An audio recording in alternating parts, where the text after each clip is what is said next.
नमस्कार दोस्तों, स्वागत है आपका मेरे YouTube channel political science zone में। दोस्तों, आज की इस वीडियो में हम बात कर रहे हैं प्लेटो के सब आइडियल स्टेट की।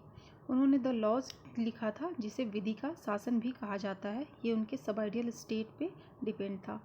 दोस्तों, अगर आपको मेरा ये वीडियो पसंद आता है तो लाइक करें, सब्सक्राइब करें और न्यू नोटिफिकेशन के लिए बेल आइकन को प्रेस करें। चलिए दोस्तों, आज का वीडियो स्टार्ट करते हैं। प्लेटो की जो रचनाएं थी उन्हें 4 भागों में बांटा गया है। उन्होंने करीब 36 से 38 रचनाएं उन्होंने लिखी थी, लेकिन उसमें जो प्रामाणिक मानी गई है वो केवल 28 ही मानी गई है। उनकी प्रामाणिक रचनाओं को 28 ही मानी गई है। अब रचनाओं के 4 भाग कौन कौन से हैं वो देखते हैं। तो रचनाओं के जो प्रथम भाग में है वो है सुकरात से संबंधित। उन्होंने जो भी रचनाएं लिखी उसके प्रथम भाग में उन्होंने जो भी रचनाएं लिखी थी वो सुकरात से संबंधित था। सुकरात के सिद्धांतों का उल्लेख उसमें मिलता था। उस समय उन्होंने जो बुक लिखी थी वो थी अपोलॉजी, क्रीटो एंड यूथोक्रो, और ये सारे के सारे किससे संबंधित थे? सुकरात से संबंधित थे। प्लेटो की रचनाओं का जो दूसरा काल था जिसमें उन्होंने खुद के सिद्धांतों को लिखा था, इसमें प्लेटो के मूल सिद्धांतों का उल्लेख मिलता है। इसमें उन्होंने रिपब्लिक की रचना की थी और उसमें उन्होंने आदर्श राज्य, न्याय, शिक्षा, साम्यवाद की चर्चा की थी। और इन सब की चर्चा मैं लास्ट वीडियो में कर चुकी हूँ, आप चाहें तो वीडियो देख सकते हैं। उन्होंने द्वंद्वात्मक पद्धति की बात की थी, जो उनकी रचना का चौथा काल था, और इसमें उन्होंने स्टेट्समैन की चर्चा की थी, राजमर्मज्ञ की बात की थी। एंड उनके परवर्ती काल जो है, प्लेटो के परवर्ती काल में उन्होंने द लॉज की रचना की थी, जो विधि का शासन के नाम से भी जाना जाता है। अब स्टेट्समैन में उन्होंने क्या कहा था? स्टेट्समैन राजमर्मज्ञ में उन्होंने जो उनका जो प्रमुख विषय था वो था राजनेता। वो राजनेता को शक्ति देने की बात करते हैं। वो कहते हैं कि नागरिकों को अपने शासकों पर कितना निर्भर रहना चाहिए और शासक को कितनी शक्ति मिलनी चाहिए, इसकी बात करते हैं कि उन्हें कितनी शक्ति देनी चाहिए और नागरिकों को कितना डिपेंड रहना चाहिए। वो पहले कहते हैं कि शासक अगर वास्तव में अच्छा हो, कुशल हो, जैसा वो कल्पना करते हैं अपने दार्शनिक राजा के बारे में, अगर उस तरह हो तो उसे पूरी तरह निरंकुश शक्ति, मतलब सारी शक्ति प्राप्त होनी चाहिए। लेकिन बाद में वो रियलाइज़ करते हैं, उन्हें रियलाइज़ होता है कि ऐसे जो शासक हैं, ऐसे राजा हैं, वो अभी नहीं मिल सकते। वैसे शासक की उपलब्धता कम है, वो एक कल्पना मात्र है, वास्तव में ऐसे शासक का मिलना मुश्किल है। फिर वो जब ये उन्हें रियलाइज़ हो जाता है कि ऐसे शासन वास्तव में शासक नहीं मिल सकते, तो उनसे असीम सत्ता बोलते हैं कि वो असीम सत्ता फिर उन्हें नहीं सौंपी जा सकती, क्योंकि वो उस तरह के शासक नहीं है जो उन्होंने कल्पना की थी। और जो भी शासक हैं वो सामान्य बुद्धि वाले शासक हैं, वो सामान्य बुद्धि वाले शासक हैं और इन्हें असीम सत्ता नहीं सौंपी जा सकती। इसलिए इन पे नियंत्रण आवश्यक है। किसका नियंत्रण आवश्यक है? विधि का नियंत्रण। तो प्लेटो सर्वप्रथम जब अपनी रचनाएं, रिपब्लिक जो रचना उन्होंने की थी, उसमें उन्होंने आदर्श राज्य, न्याय की बात की और जो भी चर्चाएं की थी उसमें कभी भी उन्होंने विधि को महत्व नहीं दिया। उन्होंने केवल और केवल दार्शनिक राजा को महत्व दिया था कि जो भी है वो कौन है? दार्शनिक राजा ही है। लेकिन अब जब उनकी जो विचार है वो थोड़े परिपक्व हो गए हैं, तो अब वो विधि को महत्व देने लगे हैं। वो समझने लगे हैं कि जो उन्होंने कल्पना की थी वो केवल कल्पना मात्र है, विचार मात्र है, वास्तव और व्यवहार से उसका कोई संबंध नहीं है। वो धीरे धीरे अपने जीवन के परवर्ती काल में जैसे जा रहे हैं, उन्हें व्यवहारिक ज्ञान हो रही है और उस समय वो मानते हैं कि जिस तरह के शासन और जिस तरह के शासक की कल्पना वो करते हैं वो संभव नहीं है। तो फिर वो कहते हैं कि जब असीम सत्ता उन्हें नहीं सौंपी जा सकती, इसीलिए क्योंकि वो उस तरह के शासक नहीं है जो ऐसी उन्होंने कल्पना की थी, तो उस पर क्या आवश्यक है? विधि का नियंत्रण। तो उस शासक पर विधि का नियंत्रण आवश्यक है। प्लेटो ने शासन प्रणालियों का वर्गीकरण भी किया था, जो शासकों की संख्या के आधार पर होगा। एक व्यक्ति का शासक, कुछ व्यक्ति का शासक और अनेक व्यक्तियों का शासक। एक व्यक्ति का शासन राजतंत्र, कुछ व्यक्तियों का शासन कुलीन तंत्र और अनेक व्यक्तियों का शासन प्रजातंत्र। ये जो राजतंत्र, कुलीन तंत्र और प्रजातंत्र है, ये कानून द्वारा संचालित राज्य पे है, और जब कानून के बिना संचालित राज्य होगा उस पर स्वेच्छाचारी तंत्र, अल्पतंत्र और अतिवादी प्रजातंत्र के रूप में उन्होंने वर्गीकरण किया था।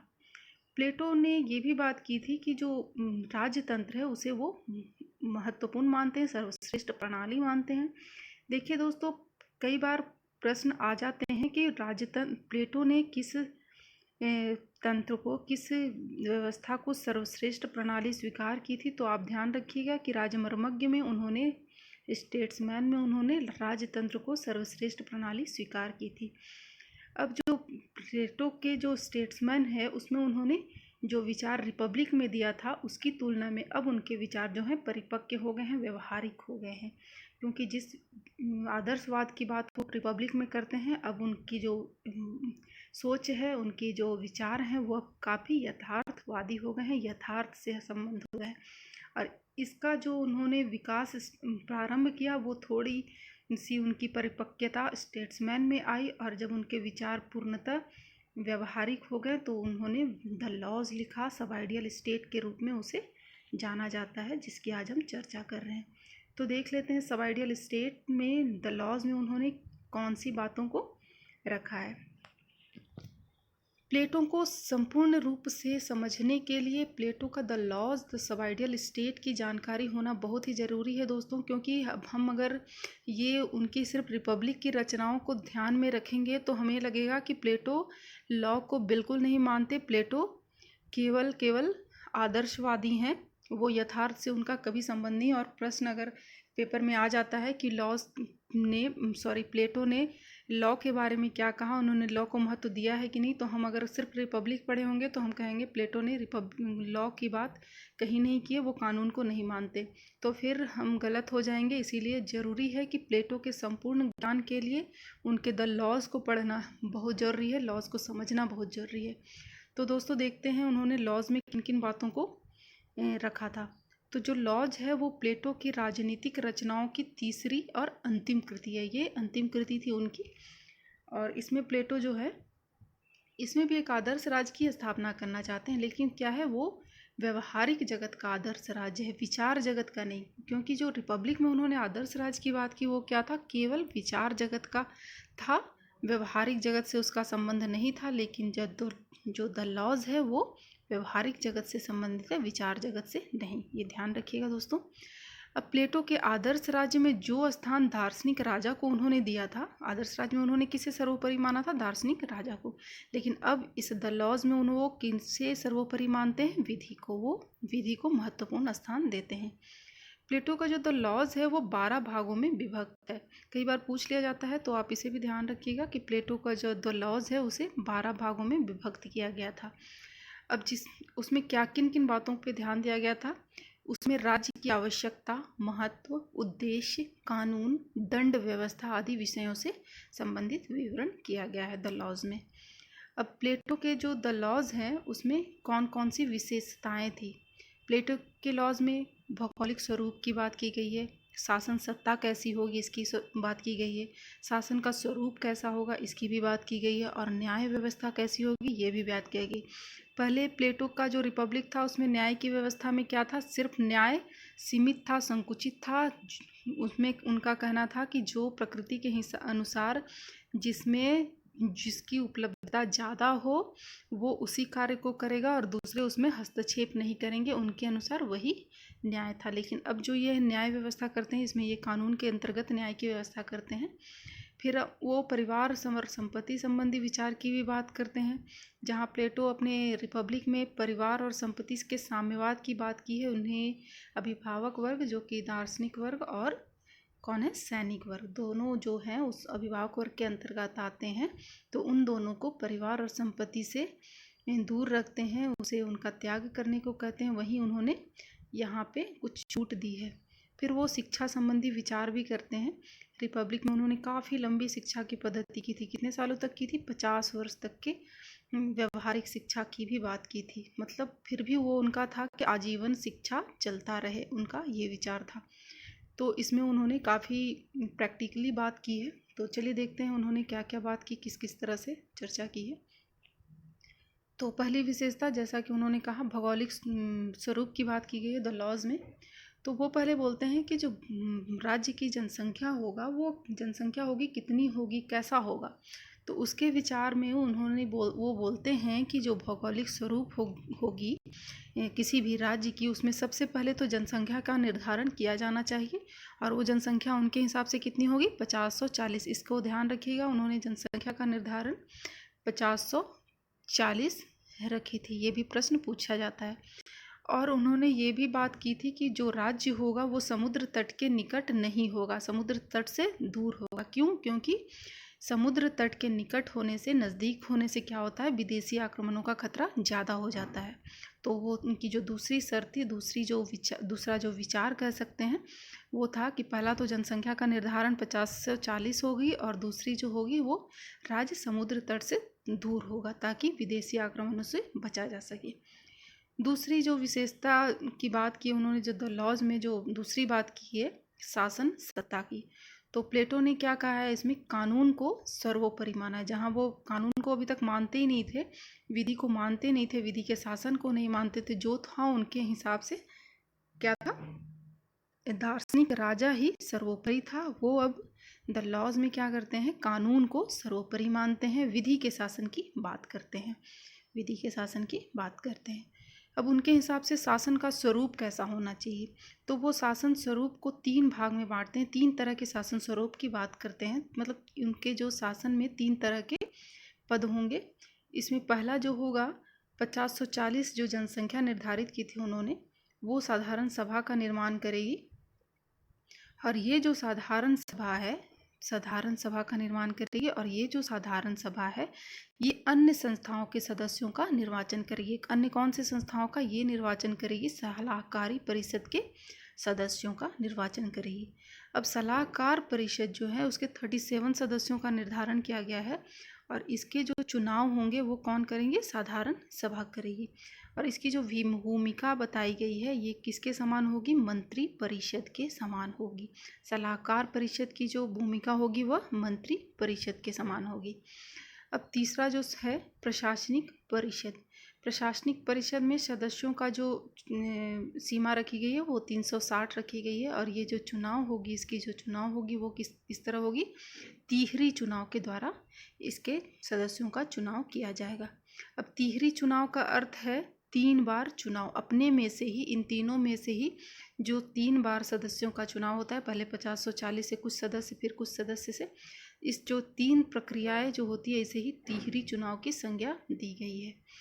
अब बात कर लेते हैं उप आदर्श राज्य की न्याय व्यवस्था, प्लेटो के सब आइडियल स्टेट की न्याय व्यवस्था की, उन्होंने इसमें किस तरह के न्याय की व्यवस्था की है।